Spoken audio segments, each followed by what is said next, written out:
जब PW join किए तो आपसे मैथ पढ़े, तो मेरा पहले से मैथ जो था वो बहुत इम्प्रूव हुआ, फिजिक्स भी इम्प्रूव हुआ, केमिस्ट्री भी इम्प्रूव हुआ। मैंने जितने भी मेरे सब्जेक्ट थे। इनिशियल लेवल पर क्वेश्चंस नहीं बनते हैं, 15 दिन तक होता है, 20 दिन तक होता है। अपन ने 10 क्वेश्चन किए, 10 में से 2 क्वेश्चन बने, फिर नहीं बने। मतलब वही क्लास ऑनलाइन में नॉमिनल फीस में बच्चों ने पढ़ के ऐसी जगह से मतलब क्रैक किया है। मैं इन सर को ज़्यादा देखता हूँ, मैथ्स वाले सर को। मैथ्स वाले सर ये आपका मोटिवेशन थे, ये हमारी भी मोटिवेशन है सर। हाँ बेटा, नाम आपका? मेरा नाम sir Prince Kumar. Prince Kumar.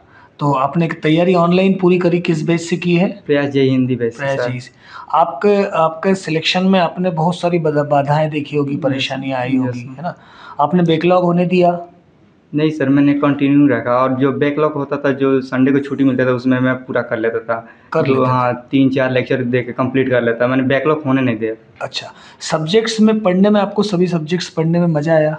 Yes sir. मतलब आपका इम्प्रूव हुआ सब्जेक्ट? हाँ, बहुत इम्प्रूव हुआ, 12 से बहुत इम्प्रूव हुआ सर हमारा। क्योंकि बेटा अभी आपने यहाँ जो भी मैथ्स फिजिक्स जो पढ़ा है ना, आप IIT में जाओगे तो अभी तो आपने जैसे शुरू में बच्चों को प्रॉब्लम आती है, बच्चे सुनते हैं, देखते हैं, उनको समझने में परेशानी आती है, दिक्कत आती है, तो उनको लगता है सर ये तो कठिन हो गया, ये तो दिक्कत आएगी, ये परेशानी बराबर आई होगी।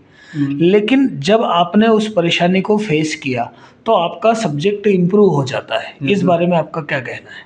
सर देखिए, पहले तो पूरा मैथ हमारा कमज़ोर था। जब PW ज्वाइन किए तो आपसे मैथ पढ़े, तो मेरा पहले से मैथ जो था वो बहुत इम्प्रूव हुआ, फिजिक्स भी इम्प्रूव हुआ, केमिस्ट्री भी इम्प्रूव हुआ। मैंने जितने भी मेरे सब्जेक्ट थे उससे बहुत मैंने लेवल का धीरे धीरे लेवल इम्प्रूव हुआ। शुरू में परेशानी आई? शुरू में सर बहुत परेशानी आई थी, लेकिन धीरे धीरे सब ठीक हो गया। मतलब मेहनत करना पड़ी? हाँ, बहुत मेहनत। स्किप नहीं कर सकते, भाग नहीं सकते, ये सीखा? स्किप आपने कोई भी चैप्टर हो, कोई भी टॉपिक को आप स्किप मत कीजिए, क्योंकि जो स्किप आप कीजिएगा वही पेपर में आ जाएगा, तो फिर आपको दिक्कत हो जाएगी। सर जी, बच्चे जैसे स्किप कर देते हैं, मतलब या फिर छोड़ देते हैं, डर जाते हैं, घबरा जाते हैं कि ये ना, ये तो हमसे नहीं होगा, वो बच्चे शायद नहीं कर पाते, क्या कहना है आपका? बिल्कुल सर, कहानी वही है कि आप एक करके जोड़ते जाइए, है ना, कि आप हर दिन उस दिन को जिए जो उस दिन है, कल आगे की ना सोचें। आज का काम आज कंप्लीट करें, कल का काम जो मिलेगा कल कंप्लीट करेंगे, परसों का काम जो मिलेगा वो हम परसों कंप्लीट करेंगे। हमें ना 2 दिन आगे की सोचना है और ना ही हमें ऐसा करना है कि हम आज का काम छोड़ देते हैं, वो कल कर लेंगे। मतलब प्रेजेंट में जीना है। अगर आप प्रेजेंट में जीते रहेंगे, प्रेजेंट में काम करते रहेंगे तो डेफिनेटली सिलेक्ट हो जाएंगे। और सर एग्जांपल्स हैं। आपका नाम क्या है बेटा? मेरा नाम हितेश महल है। हितेश महल। तो जैसे जो बच्चे ने बताया कि शुरुआत में थोड़ी सी दिक्कतें आती हैं, शुरुआत में थोड़ा डर भी लगता है कि हमारा सिलेक्शन होगा या नहीं होगा, या हम कर पाएंगे नहीं कर पाएंगे, क्योंकि शुरुआत में ऐसा होता है कि जब हम पढ़ाई करना स्टार्ट करते हैं, ठीक है, तो इनिशियल लेवल पर क्वेश्चंस नहीं बनते हैं, 15 दिन तक होता है, 20 दिन तक होता है। अपन ने 10 क्वेश्चन किए, 10 में से 2 क्वेश्चन बने, फिर नहीं बने। तो ये समस्याएं आती थी क्या आपको? पहले मैंने 12th के साथ एग्ज़ाम दिया था जेईई का, तब मेरे 65% आई थी। 65%? तब मैंने पहले पढ़ाई कम की थी, तब मेरे लास्ट में एक बार दुख हुआ। फिर दोस्त के कहने पर PW कोर्स ज्वाइन किया। दोस्त ने कहा कि PW कोर्स बेस्ट है, तब मैंने ज्वाइन किया। फिर मैंने पढ़ाई स्टार्ट की, तब मेरे को थोड़ी फिजिक्स मेरे को हार्ड लगती थी शुरुआत में। केमिस्ट्री तो सबसे ईजी लगती है मेरे को। केमिस्ट्री में क्यों कंसेप्ट वैसे रटने वाले होते हैं थोड़े, तो मैंने केमिस्ट्री तो सबसे ईजी लगती थी। और मैथ्स में पढ़ने में सबसे ज़्यादा मज़ा मैथ्स में आता था, पर मैथ्स में टाइम बहुत ज़्यादा देना पड़ता है। यदि ज़्यादा प्रैक्टिस नहीं करेंगे तो सवाल नहीं बनेंगे। और फिजिक्स में बहुत ज़्यादा कंसेप्ट है, यदि कंसेप्ट समझ में आ गया तो हर एक सवाल हो जाएगा। तो कितने टाइम के बाद सवाल बनने स्टार्ट हो गए थे आपसे? मेरे फिजिक्स मेरे शुरुआत के एक महीने 1.5 महीने तक थोड़ी दिक्कत आई थी। फिर मेरे धीरे धीरे थोड़ी काइनेमेटिक्स स्टार्ट होती है, उसमें वो आता है ना 2D मोशन, वो प्रोजेक्टाइल मोशन, उसमें थोड़ी दिक्कत आई थी। फिर जैसे जैसे आगे NLM स्टार्ट हुआ, फ्रिक्शन स्टार्ट हुआ, इनमें थोड़ी दिक्कत कम हुई। फिर जैसे रोटेशन आया, इसमें वापस दिक्कत हो गई थोड़ी, कि जिस कई चैप्टर है फिजिक्स से उनमें दिक्कत होती है। फिर जैसे धीरे धीरे कंटिन्यूटी रखी ना, तो फिर दिक्कत कम होती गई।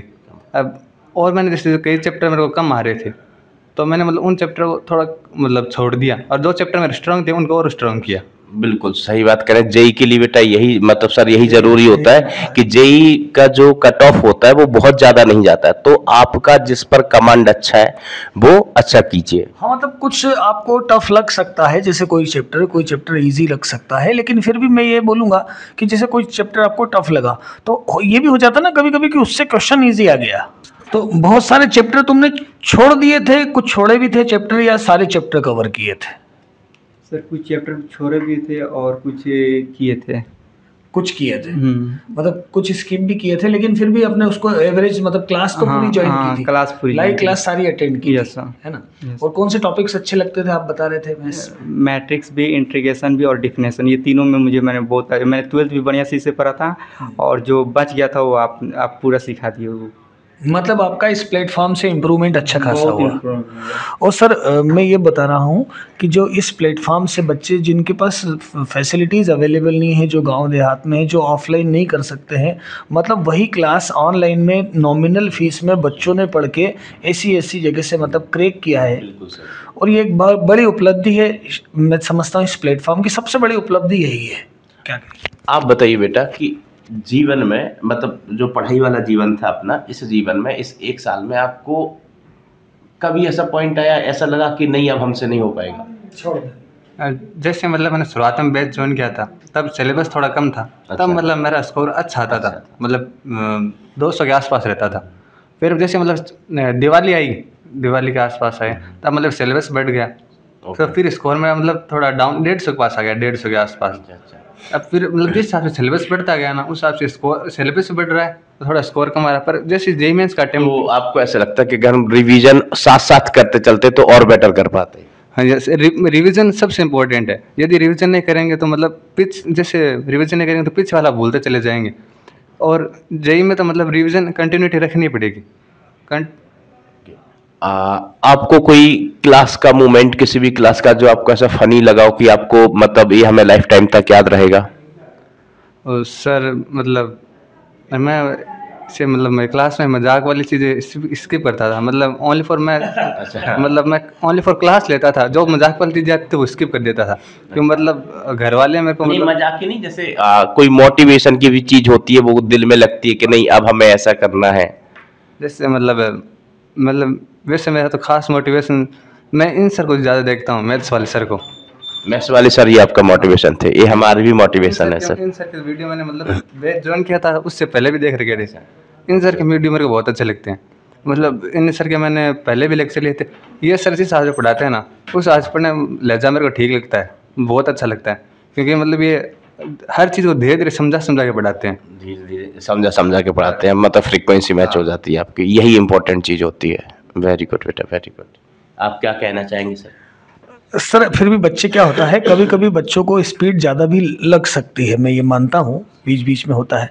पर फिर भी मैं ये बोलता हूँ कि यदि आप बराबर करते रहें, देखते रहें, तो आपका मतलब मैथ्स आपको आ तो जाएगा, ये तो पक्का है। मतलब उसमें आपने पहले भी वीडियो देखे थे? अच्छा हाँ, ऑनलाइन प्लेटफॉर्म पे भी बहुत सारे वीडियो हैं, वहाँ भी आपने देखे थे। आपके लिए कौन सा अच्छा मोमेंट एक बता दो जल्दी से जरा।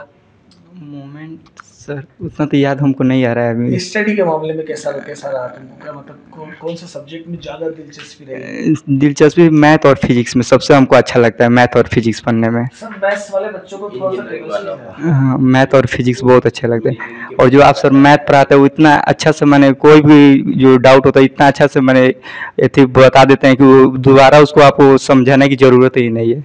चलो बेटा, मतलब ये बच्चे जो करना चाहते हैं वो कर सकते हैं।